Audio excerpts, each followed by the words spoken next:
Hai semuanya, sawadee-krap, apa kabar? Semoga kabar kalian selalu baik dan juga sehat. Selamat datang di segmen analisa. Sekarang kita akan bahas kembali mengenai perkembangan dari pemeriksaan Danu terkait dengan kasus pembunuhan di Subang, Jawa Barat.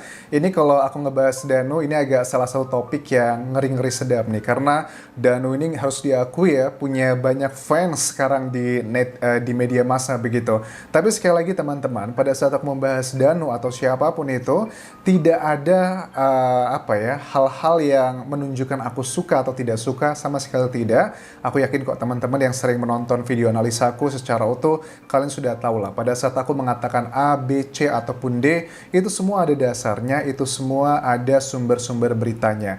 Nah, sama seperti hari ini kayaknya Danu kan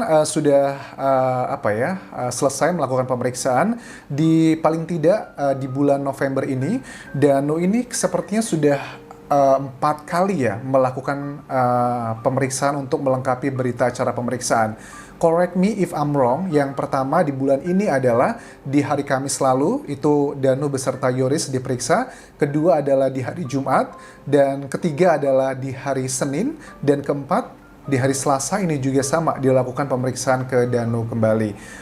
Wow, ini semuanya kedua hari pemeriksaan itu penyebabnya adalah karena keterangan di YouTube. Yang pertama tentang wawancara dia dengan Mbak Suci itu dilakukan klarifikasi di hari Kamis. Kemudian mengenai komentar dia ke Ki Anom dan juga ke Pak Kades juga kemungkinan besar dilakukan klarifikasi juga di pemeriksaan kemarin. Dan yang lain-lainnya adalah melengkapi berkas-berkas pemeriksaan ya, kronologi dan sebagainya. Tapi itu adalah asumsiku saja, betul, hanya analisaku. Sekarang coba kita dengar bagaimana keterangan dari tim kuasa hukum dari Danu yang hari ini sudah aku lihat di channelnya Heri Susanto, apa yang dikatakan beliau, apa saja hasil pemeriksaan ini kemarin di hari Senin. Materinya masih sama mengulang BAP sebelumnya. Oke, materinya adalah BAP sebelumnya. Sebenarnya yang kita ingin tahu adalah klarifikasi mengenai masyarakat. Kita ingin tahu bahwa apakah benar pernyataannya Ki Anom dan juga Pak Kades tentang hal tersebut, bahwa dia bangun jam 3:05 pagi di tanggal 18 Agustus bertepatan dengan hari kejadian. Kita coba simak lagi apakah ada mengenai hal tersebut. Hari ini ada penguatan terkait kronologis di tanggal 18. Untuk keterangannya sendiri seperti apa tadi? Ya, keterangannya Danu hanya menjelaskan apa yang dijalankan di tanggal 18 April. Keterangannya Danu hanya menjelaskan apa yang dia jalankan di tanggal 18 tersebut. Apa itu, Bang? Ya, Kemudian apa itu, Bang? Ini aku suka nih pertanyaan dari reporternya atau kameramen ya. seperti Danu datang ke TKP, Danu disuruh keluarga untuk menjaga TKP. Seperti Danu datang ke TKP, Danu datang ke TKP. Oke, kalau 18 Agustus ini masih ada dua kemungkinan ini. Yang mana datangnya? Karena kan kita juga mendengar keterangan ya dari Ibu Lilis di Media TV One dan juga Ki Anom juga mengatakan bahwa ada klaim dari Danu yang dinyatakan ke mereka. Danu tuh setengah 7 pagi juga ditelepon oleh Pak Yosep dan datang bersama-sama melihat kondisi TKP, atau datang setelah setengah 8 pagi jam 7.15 tersebut pada saat menurut Pak Yosep kan Pak Yosep sebelum menuju ke kepolisian setempat melapor kejadian, dia mampir ke rumahnya Danu untuk minta datang ke lokasi. Ini yang mana nih? Ini belum tahu karena dua hal yang sama tapi waktu yang berbeda.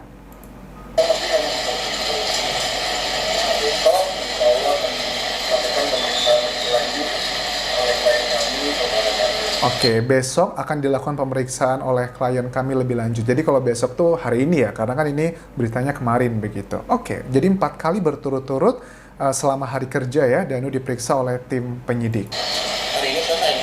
Hari ini sudah terlihat dalam pemeriksaan juga. Oke, Keterangan dari tim kuasa hukum sepertinya tidak menjawab pertanyaan dari masyarakat tentang jam 3 pagi tersebut.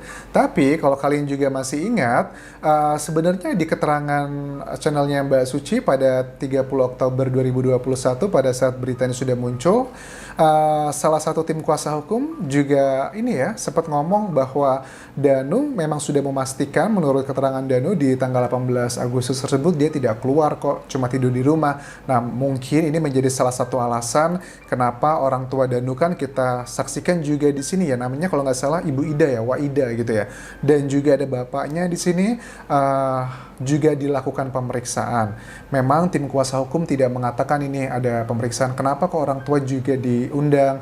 Ya, sebenarnya kita juga sudah bisa berpikir secara logika aja. Karena memang kan yang mau diklarifikasi adalah tentang keterangan di tanggal 18 Agustus, penguatan.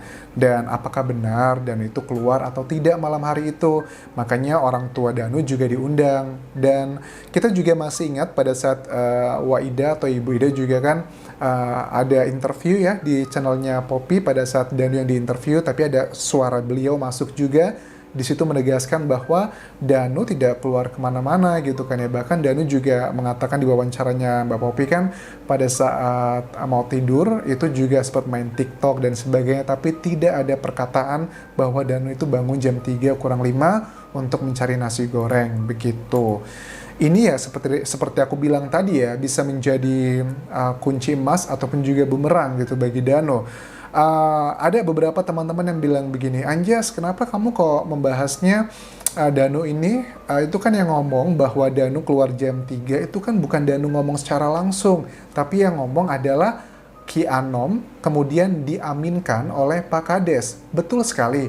Aku tidak membahas mengenai spiritual Ki Anom ya. Maksudnya aku menghargai setiap orang punya kepercayaan masing-masing, tapi pada saat aku membahas Ki Anom mengatakan seperti itu, aku melihatnya adalah keterangan dari seorang yang mendapatkan pernyataan dari saksi kunci begitu. Makanya aku membahasnya dan kemudian pun diklarifikasi oleh Pak Kades yang dinyatakan bahwa apa yang dikatakan Ki Anom itu benar, tapi ada dugaan-dugaan nih. Dugaan yang pertama adalah media massa dan juga Danu pun mengklaim melalui Ki Anom, aku tahunya ini juga melalui bukan wawancara ya, melalui YouTube-nya beliau juga bahwa Danu mengatakan bahwa dia merasa tertekan saat itu, ataupun juga keterangan yang berusaha disampaikan dari tim kuasa hukum pada saat di channelnya Mbak Suci kan bilang ya Danu itu tipe anak yang pengen cepet beres, pengen cepet selesai, jadi ya udahlah ngomongnya bebas, yang penting orang itu bahagia dan juga cepat selesai. Ya aku bisa menangkap ini mungkin Danu cuma ngarang bebas aja karena pada saat ngobrol dengan Pak Kades dan juga Ki Anom, mereka kan bukan penyidik, jadi Danu mungkin tidak berpikir sejauh ini kalau ternyata ini disampaikan oleh Ki Anom sendiri, yang which is good gitu, karena tujuannya mereka kan baik ya, agar kasus ini agar segera selesai, bukan untuk mengkambing hitamkan Danu, karena pernyataan Danu sendiri pun sebenarnya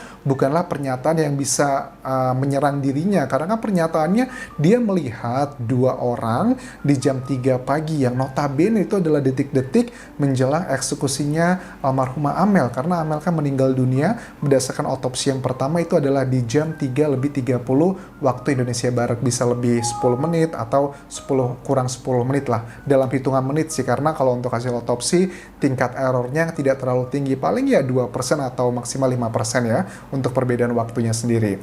Nah kemudian yang kita nantikan adalah pernyataan mengenai apakah Danu benar atau tidak begitu. Tapi kalau tidak ada keterangan tersebut, kalau Danu cuma diem aja, menurut aku ini bisa menjadi bumerang nih, orang akan kehilangan kepercayaan ke Danu. Tapi sekali lagi ya, kan dulu aku pernah bilang bahwa pada saat aku membahas pertama kali mengenai Ki Anom dengan pernyataannya tersebut, aku bilang begini dulu, kalau seandainya pernyataan Ki Anom ini benar dan Danu sudah mengatakannya di BAP tapi tidak dikatakan di media massa, nggak masalah, fine-fine aja. Tapi ternyata kenyataannya kita melihat bahwa yang dikatakan Ki Anom tersebut adalah hal baru, tidak hanya bagi media massa, tidak hanya bagi netizen, tapi juga bagi tim penyidik. Makanya Danu pun kembali dipanggil hari Senin kemarin untuk melakukan klarifikasi penguatan hal-hal di tanggal 18 Agustus yang notabene ini adalah perkembangan dari keterangan di media massa yang sudah tersebar bahwa Danu katanya bangun jam 3 pagi. Nah itu kan artinya ini adalah hal yang baru tidak hanya bagi kita tapi juga bagi tim penyidik. Ada positif, ada negatifnya. Positifnya bisa menjadi guidance untuk mencari siapa pelaku sebenarnya. Negatifnya jika ini ternyata hanyalah karangan Danu saja, ini bisa menjadi pertanyaan dan juga bumerang bagi Danu sendiri. Kenapa kau harus berbohong begitu? Tapi aku harap dengan keterangan Danu kemarinnya di hari Senin, seandainya Danu bohong gitu ya nggak apa-apa, akui aja bohong gitu. Mungkin kan karena mengalami tekanan atau Danu mengalami psikologi yang tidak stabil, yang penting orang lain seneng gitu karena ngomongnya ke bukan penyidik jadi asal ngomong aja. Ya katakan saja, nggak usah khawatir begitu, daripada seandainya itu bohong ditutupi lagi dengan kebohongan justru nanti bisa menyerang diri sendiri aja. Katakanlah yang sebenarnya ya Danu ya. Sekali lagi aku mensupport Danu untuk berani mengatakan apa-apa yang diketahui, tidak usah khawatir karena tim penyidik itu adalah orang yang profesional gitu. Apalagi sudah dikonsumsi media nasional, itu sangat kecil kemungkinan akan terjadi oknum-oknum yang ada bermain di sini. Karena seandainya ada yang bilang bahwa jangan-jangan ada oknum polisi yang bermain juga. Kalaupun ada, dengan atensi media massa sebegitu besarnya, itu semuanya sudah pada ketakutan. Karena kalian tahu dong, banyak berita kan misalnya kayak Kapolsek yang di Medan, itu pun dicopot gitu karena tentang kasus yang seorang pedagang kaki lima jadi tersangka juga padahal dia yang di Palat. Nah, ada juga banyak-banyak kasus seperti itu. Intinya adalah pada saat kasus ini, sisi positifnya pada saat kasus ini sudah menjadi konsumsi nasional, akan sedikit orang, terutama oknum-oknum dari pihak kepolisian yang berani untuk main-main. Itu sama sekali hampir 99% tidak mungkinlah terjadi hal seperti itu karena mereka juga pasti ketakutan pada saat sebuah kasus sudah menjadi konsumsi nasional. So, ada positif, ada negatifnya. Aku rasa itu bisa aku bahas untuk kali ini dan kita nantikan perkembangan Danu untuk klarifikasi terbaru lagi. Kita coba nantikan, siapa tahu aku sih berharap bahwa Danu bisa mengklarifikasi apakah benar pernyataannya Pak Kades dan juga Ki Anom tersebut. Kalau memang Danu mengatakan memang benar saya mengatakan tersebut tapi saya bohong, ya nggak apa-apa. Aku yakin banyak orang juga mengerti ternyata itu hanyalah demi ya menyenangkan Pak Kades atau menyenangkan Ki Anom saja karena mereka bukan penyidik, itu mungkin. Tapi kalau memang Danu mengatakan itu adalah benar dan memang benar-benar saya tidak tidur malam itu dan melihat dua orang tersebut, nggak usah takut karena justru itu akan memberikan petunjuk yang sangat baik untuk mengetahui siapakah pelaku sebenarnya. Terima kasih sudah menonton, sampai ketemu lagi di video berikutnya. Mari dukung channel ini menuju ke 500.000 subscribers. Please subscribe dan juga follow Instagramku di Anjas di Thailand karena aku sering live dan aku sering ngebahas secara langsung Q&A mengenai perkembangan kasus Subang ini. Sampai ketemu lagi. Kapan kerap ya. Bye-bye.